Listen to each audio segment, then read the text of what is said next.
Assalamualaikum warahmatullahi wabarakatuh. Di sini saya akan menjelaskan sedikit tentang sejarah pendidikan Islam di masa Rasulullah SAW sampai dengan masa Abbasiyah. Di zaman Rasulullah SAW, pendidikan Islam dilaksanakan pada dua periode, yaitu periode Mekah dan periode Madinah. Di periode Mekah sebagai fase awal pembinaan pendidikan Islam dan berpusat di Mekah, sedangkan periode Madinah sebagai fase lanjutan pembinaan pendidikan Islam sekaligus sebagai pusat kegiatannya. Di sini saya akan sedikit menjelaskan tentang pelaksanaan pendidikan Islam di Mekah sebelum Nabi Muhammad SAW memulai tugasnya sebagai Rasul, yaitu melaksanakan pendidikan Islam terhadap umatnya. Rasulullah SAW berusaha mengadakan penyesuaian diri dengan masyarakat lingkungannya, tetapi tidak larut ke dalam kondisi dan keadaan lingkungannya. Dengan potensi fitrahnya yang luar biasa, ia mampu mempertahankan keseimbangan dirinya untuk tidak terbawa arus budaya masyarakat. Rasulullah mampu menemukan mutiara-mutiara Ibrahim yang sudah tenggelam dalam lumpur budaya masyarakat. Di antara tradisi dan terdapat dalam masyarakat yang merupakan warisan Ibrahim adalah tradisi berkhalwat dan mendekatkan diri kepada Tuhan dengan berdoa dan mengharapkan diberi rizki dan pengetahuan. Nabi Muhammad SAW sering melakukan khalwat untuk mendapatkan petunjuk dan kebenaran dari Allah SWT. Tempat berkhalwat Rasulullah SAW adalah di Gua Hira, dan di sanalah ia mendapatkan petunjuk dan kebenaran yang berasal dari Allah SWT. Pelaksanaan pendidikan Islam di Madinah, periode pendidikan Rasulullah SAW di Madinah selama 10 tahun.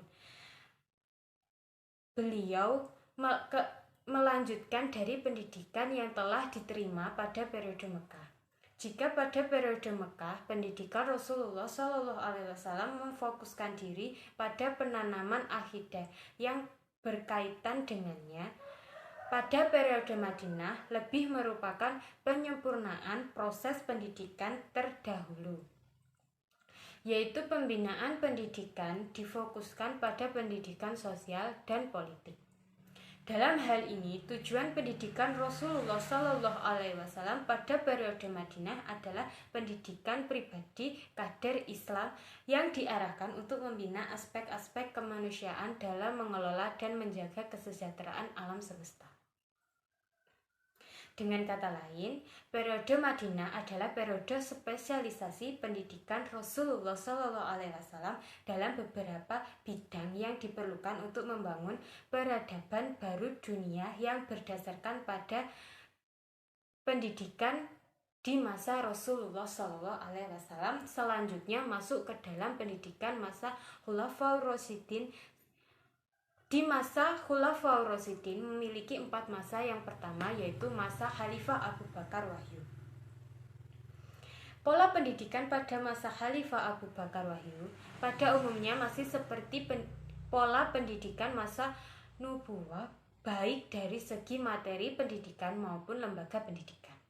Yang kedua, masa Khalifah Umar bin Khattab.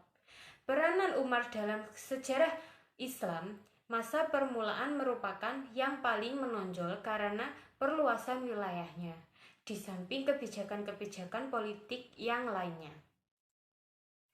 Adanya penaklukan besar-besaran pada masa pemerintahan Umar merupakan fakta yang diakui kebenarannya oleh para sejarawan. Dan masa yang ketiga adalah masa Khalifah Utsman bin Affan. Pada masa Khalifah Utsman, terjadi perbedaan dan perselisihan umat Islam dalam membaca Al-Quran. Mudzaifah bin Yaman yang pertama kali menginformasikan fakta ini kepada Khalifah Utsman dengan memberikan gambaran kepada Khalifah Utsman mengenai keadaan umat-umat terdahulu yang memiliki perbedaan dalam kitab-kitab suci mereka dan berharap agar hal ini tidak terjadi pada umat Islam. Mendapatkan informasi tersebut, Khalifah Khalifah Utsman membuat kebijakan untuk melakukan modifikasi Mushaf Al-Quran dengan melanjutkan usaha yang telah dilakukan di masa Khalifah Abu Bakar. Dan yang keempat yaitu masa Khalifah Ali bin Abi Thalib.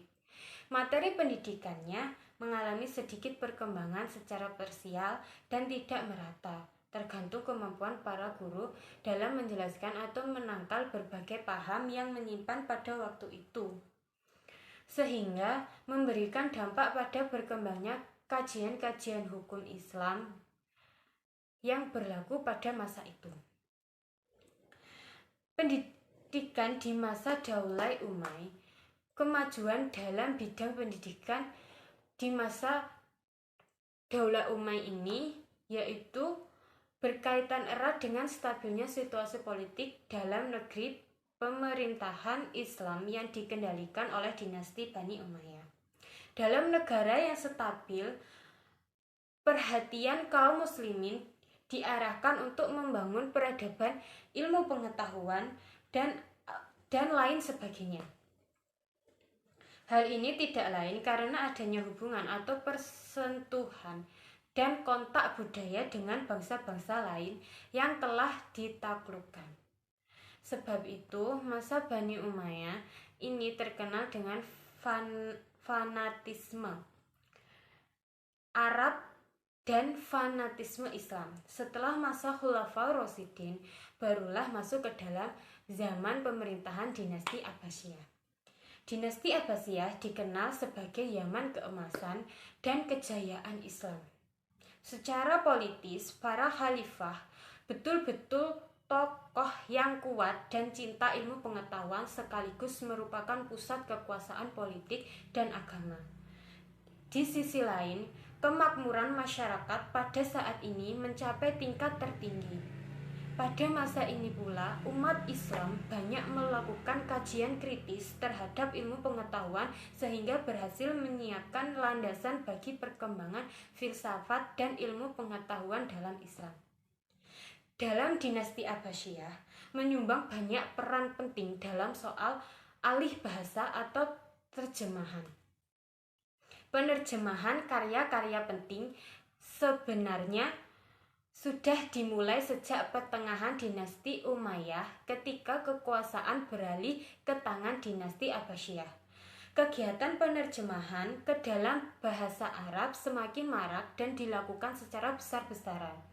Al-Mansur termasuk Khalifah Abbasiyah yang ikut di dalam membangkitkan pemikiran dia mendatangkan begitu banyak ulama cendekia dalam berbagai disiplin ilmu pengetahuan ke Baghdad. Di samping itu, dia juga mengirimkan utusan untuk mencari buku-buku ilmiah dari negeri Romawi dan mengalihkannya ke bahasa Arab. Akibatnya pada masa ini banyak peralihan ilmu dan cendekiawan bermunculan sehingga membuat ilmu pengetahuan menjadi maju. Sekian penjelasan dari saya, kurang lebihnya saya mohon maaf. Wassalamualaikum warahmatullahi wabarakatuh.